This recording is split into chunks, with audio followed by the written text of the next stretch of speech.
अब बात करते हैं वाइस प्रेसिडेंट के इलेक्शन की। चुनाव हो गया, कंट्रोवर्सी जारी है।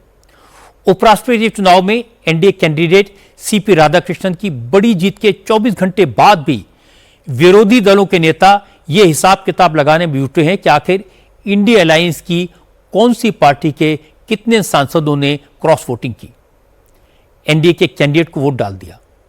एनडीए के नेता बार बार दावा कर रहे हैं कि विपक्ष के कम से कम 29 एमपीज ने अंतरात्मा की आवाज पर एनडीए के कैंडिडेट को सपोर्ट किया। आज किरेन रिजिजू ने ट्विटर पर लिखा कि इंडिया अलायंस के सांसदों को विशेष धन्यवाद, जिन्होंने अपनी अंतरात्मा की आवाज सुनकर उपराष्ट्रपति चुनाव में एनडीए के कैंडिडेट सीपी राधाकृष्णन को वोट दिया। असल में उपराष्ट्रपति के चुनाव में एनडीए के कैंडिडेट सीपी राधाकृष्णन को कुल 452 वोट मिले हैं, जबकि एनडीए के पास 427 और वाईएसआरसीपी के 11 वोट मिलाकर कुल 438 वोट थे। इसका मतलब एनडीए कैंडिडेट को 14 वोट ज्यादा मिले। एनडीए के नेताओं का दावा है कि जो 15 वोट इनवैलिड हुए वो सब एनडीए के थे, इसलिए विपक्ष के कम से कम 29 वोट सीपी राधाकृष्णन को मिले और उनके पक्ष में पड़े वोटों का आंकड़ा 452 तक पहुंचा। हालांकि वाइस प्रेसिडेंट इलेक्शन में सीक्रेट वोटिंग होती है, व्हिप जारी नहीं होता, इसलिए ये कोई नहीं बता सकता कि किसने किसको वोट दिया। लेकिन इस बात की बड़ी चर्चा है कि कांग्रेस के 5, आम आदमी पार्टी के 3, आरजेडी के 2, उद्धव ठाकरे की शिवसेना के 2 और झारखंड मुक्ति मोर्चे के 1 सांसद ने एनडीए कैंडिडेट के फेवर में वोट दिया। इस चर्चा को एनडीए के नेता और हवा दे रहे हैं। आज जेडीयू के कार्यकारी अध्यक्ष संजय झा ने कहा कि सीपी राधाकृष्णन को 452 वोट मिलने का मतलब साफ है कि विपक्षी सांसदों ने भी मोदी के कामकाज को देखकर अंतरात्मा की आवाज पर एनडीए को सपोर्ट किया। अब कांग्रेस ये भी नहीं कह सकती कि वोट चोरी हुई है। जो 427 वोट एनडीए का था वो तो परा ही, उसके अलावा 25 वोट लोग अपनी आत्मा की आवाज पे या सरकार के कामकाज पर, जो लगता था इंडिया गठबंधन को जो कहते हैं, तो उस साइड से भी 25 वोट मिल गया, 452 वोट मिला।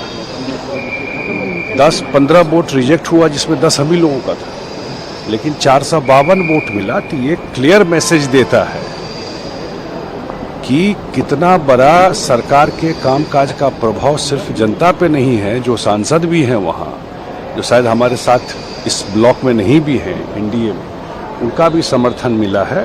ये तो नहीं कह सकते हैं कि 25 वोट आ गया तो वोट चोरी हो गया, इसमें भी कहेंगे इस चीज को। तो इसका एक प्रभाव पूरा इसमें एनडीए के पक्ष में पूरे देश में। इसके बाद बीजेपी के सांसद अनुराग ठाकुर ने कहा कि विपक्ष के कैंडिडेट बार बार कह रहे थे सभी सांसदों को अंतरात्मा की आवाज सुनकर वोट करना चाहिए, और हुआ भी वही। इंडिया अलायंस के सांसदों ने अंतरात्मा की आवाज सुनकर एनडीए के कैंडिडेट को वोट दे दिया। हमने पहले ही कहा था मोदी जी के उम्मीदवार को उम्मीदों से ज्यादा वोट मिलेंगे और रिकॉर्ड जीत उन्होंने हासिल की है। जहां तक विपक्ष की बात है, रोना धोना उनका पहले भी था, आज भी है और आगे भी जारी रहेगा।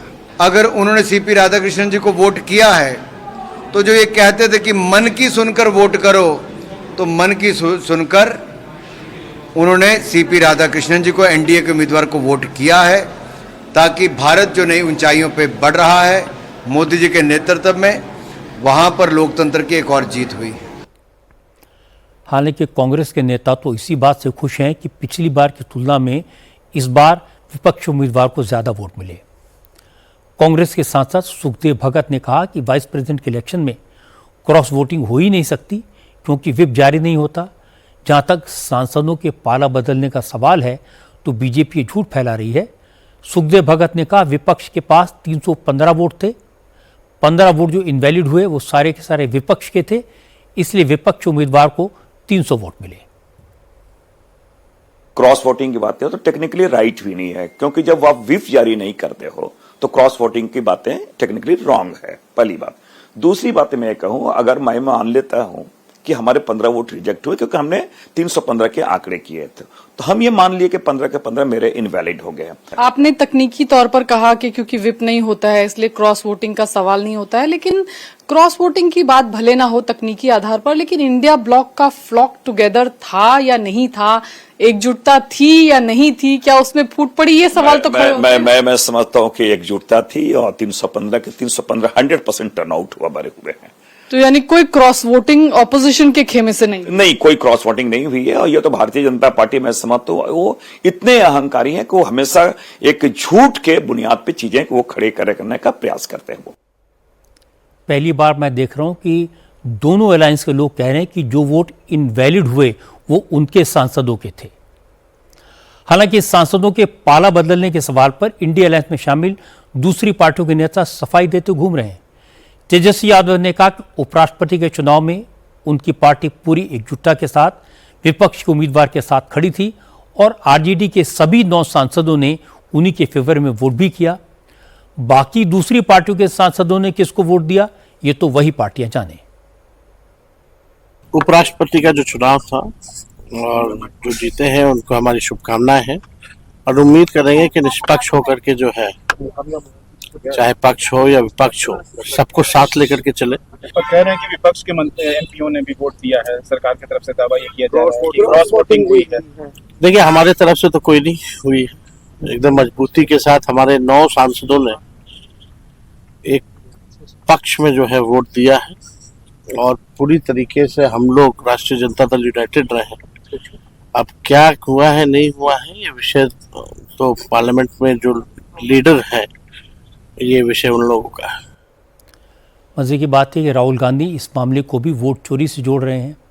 आज रायबरेली में राहुल गांधी से वाइस प्रेसिडेंट के इलेक्शन में विपक्ष उम्मीदवार के हार पर सवाल पूछा गया तो उन्होंने कहा इस वक्त एक ही मुद्दा है, वोट चोरी का। Yeah. See, the main nara these days is vote chor, gadi chor. And that is being proved across the country. We will prove it again and again and again in more and more dramatic ways. Thank you. Rahul Gandhi को जवाब दिया केंद्रीय मंत्री गिरिराज सिंह ने। गिरिराज सिंह ने कहा जब EVM से चुनाव होता था तब भी वोट चोरी का इल्जाम लगाते थे, इस बार बैलेट से चुनाव हुआ तो भी कांग्रेस वोट चोरी की बात कह रही है। ये सिर्फ हार पर बहाना बनाना जानते हैं और कुछ नहीं। राहुल गांधी जी ने तो अनाउंस किया कि हमारा 318 वोट सुनिश्चित है और कहां गया वोट? उनका वोट गया कहां? अपने वोट को भी नहीं संभाल पाए। ईवीएम में हार जाए तो चोरी। अब तो 2 चुनाव हुआ। कपिल सिब्बल कह रहे थे कि हम कॉन्स्टिट्यूशन क्लब में भी हमारा बैलेट से जीत हुआ। हम लोग दोनों एक ही पार्टी के थे, वो कहां से आ गए? अब अभी उपराष्ट्रपति का चुनाव हुआ, वो भी बैलेट से हुआ, इसमें भी हार गए। अब कुछ दिन के बाद ये कहेंगे राहुल गांधी हारने वाला सरकार में बैठेगा, यही उनके लिए फिस्टेस्ट स्लोगन होगा, यही सबसे अच्छा स्लोगन। इसमें कोई शक नहीं कि वाइस प्रेसिडेंट के चुनाव में एनडीए की क्लियर कट जीत हुई है। इंडिया ब्लॉक के लिए सेटबैक है, इस पर बहस की कोई गुंजाइश भी नहीं है। अगर कुछ लोग इस हार में भी जीत देखते हैं तो ये उनकी संभावना है। ये लोग लोकसभा चुनाव में 99 सीटों को अपनी जीत बता रहे थे, अब कह रहे हैं कि वोट चोरी हुए इसलिए हम हार गए। जो ये तय नहीं कर पाए कि वो जीते या हारे, जो ईवीएम में भी हारते हैं, बैलेट में भी हारते हैं, उनके बारे में तो यही कहा जा सकता है कि उनका लोकतांत्रिक व्यवस्था में विश्वास ही नहीं है। वो सिर्फ उस सिस्टम में बिलीव करते हैं जो उन्हें जितवाए।